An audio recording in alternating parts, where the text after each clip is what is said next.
Ready? All right. Good morning, and thanks for coming. We've got a warm week ahead of us as we head towards the 4th of July and to celebrate America's 250th birthday. So we appreciate you being here and helping us get out some important safety messages. My name is Eric Sullivan. I'm the lieutenant, the supervisor of Minnesota DNR's Marine Unit. Almost no matter what the weather is like, the week surrounding the 4th of July is amongst the busiest we see on the water all year round. For many people, the 4th of July is a special holiday that represents time for fireworks, family, friends, and simply enjoying a lot of time on the water. Whether it's kayaking, paddleboarding, fishing, taking a pontoon ride, riding a personal watercraft, wake surfing, skiing, or tubing. No matter how you spend your time, please remember, we all play a role in protecting our waterways and keeping them safe.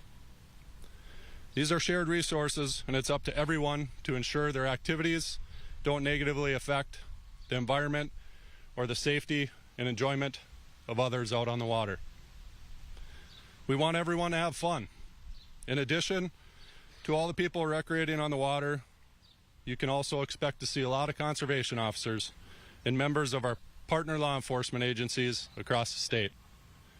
All of us here today, and many others, because safety is our #1 priority. We all share the same goal. We want everyone who goes out on the water to come home safely at the end of the day. The sobering truth is that always doesn't happen. Too often, alcohol is the reason why. Having a drink, heading out, may not seem like a big deal, but it is. That drink can change everything in an instant. That choice puts your life at risk, the lives of your passengers at risk, and everyone else out on the water at risk. Here in Minnesota, nearly half of all boating fatalities have alcohol involved. These aren't just statistics. These involve real people, parents, siblings, children, brothers and sisters. People who look forward to celebrating this important holiday with their loved ones and never made it home. Their absence leaves holes in families that can never be filled. There's nothing more heartbreaking for officers than having to tell someone their loved one isn't coming home. We know that pain doesn't even compare to what those families feel. That's why Operation Dry Water exists, the national campaign to keep waterways safe. From July 3rd through July 5th, we're stepping up patrols on lakes, rivers, and roads, making sure people are being safe and making smart choices. It doesn't matter what uniform we're wearing or what badge we carry. We all are on the same team when it comes to public safety. If you're impaired and operating a boat or a vehicle, we will find you. We're not going to give you a warning or a second chance. You will be arrested, you will go to jail, and you will face serious consequences. Drunk boating is drunk driving, and the legal limit is .08. If you're caught, you can lose privileges to operate boats, cars, and recreational vehicles.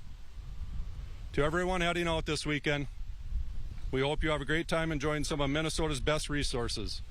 Celebrate with your family, your friends, but please, do it safely and make good decisions.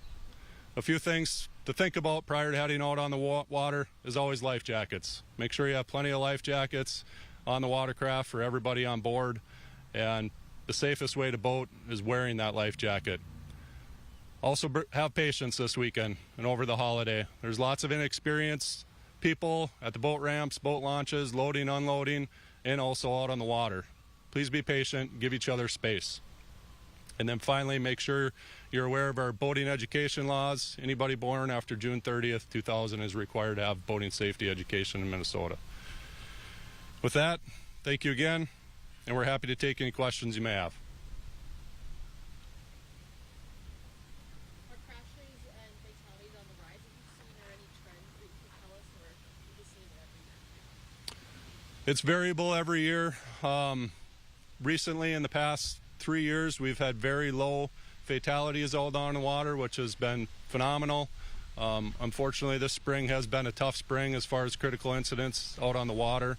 So we are up in numbers of people that have been killed out on the water already, and a lot of that is just inexperience and not wearing life jackets. You happen to know some of those numbers for fatalities off the top of your head? I don't have them off the top of my head. What about the heat itself? I mean, obviously it's a holiday weekend. It is, 10 a.m. It's hot as hell right now. I mean, are you expecting more people to be drinking because of that? Like, what goes into that thought process as we head to the weekend? Yeah, definitely. It creates kind of a perfect storm. Obviously, heat exhaustion is a real thing, and then you add alcohol on there, and then you add the environments of all the activity out on the lake, all the waves, maybe being in areas that you're not all that familiar with. It definitely increases risks of accidents and things happening out on the water that you typically wouldn't expect. And then did you say half of the crashes or fatalities involve alcohol? Fatalities.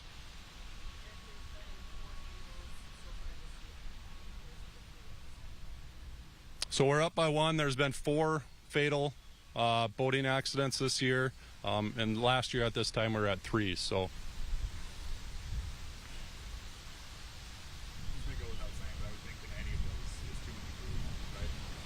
absolutely, yeah. I mean, we're all law enforcement, so we operate just like they do out on the road. The towards 0 deaths philosophy, and 1 is too many. But we try to decrease and keep it at the lowest number possible, and that's what Operation Dry Water is about. That heightened awareness, high visibility patrols out on the water to decrease the public's notion that boating and operating a boat while impaired is a generalized positive activity, and that definitely is not the case. Boating while impaired, being arrested boating while impaired carries the same consequences as if you're arrested driving a highway licensed vehicle. Boating at night is permissible? Absolutely, yep. Of course, navigation lights. Make sure you get those navigation lights on right at sunset. It's typically fairly light out at that time, so people are hesitant at that time, but the requirement is at sunset, and get them on as early as you can to help others obviously see you while you're out there boating.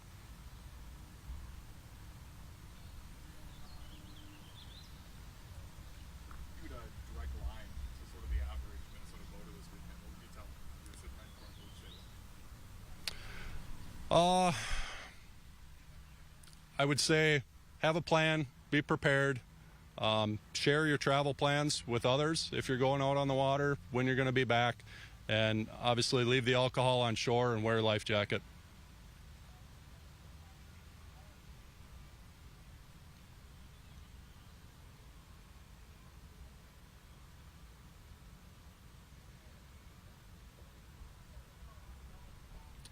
Anything else for the group?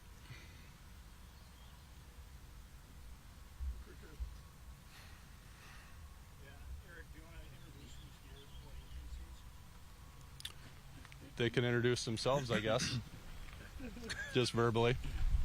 Sergeant Kevin Jedwinski, I'm with Washington County Sheriff's Office. Jordan Anderson, DNR, Marine Unit. Deputy Stephen Bell, Washington County Sheriff's Office. Mitch Lawler, DNR Enforcement Marine Unit. Paul Sickman, Conservation Warden, Wisconsin DNR. Lieutenant Jen Creer, Minnesota State Patrol. Nick Chope, Chief Ranger for the National Park Service, St. Croix National Scenic River.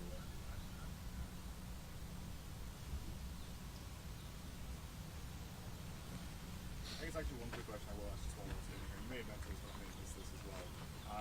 Is it fair to say that there's going to be an increased presence from all of these agencies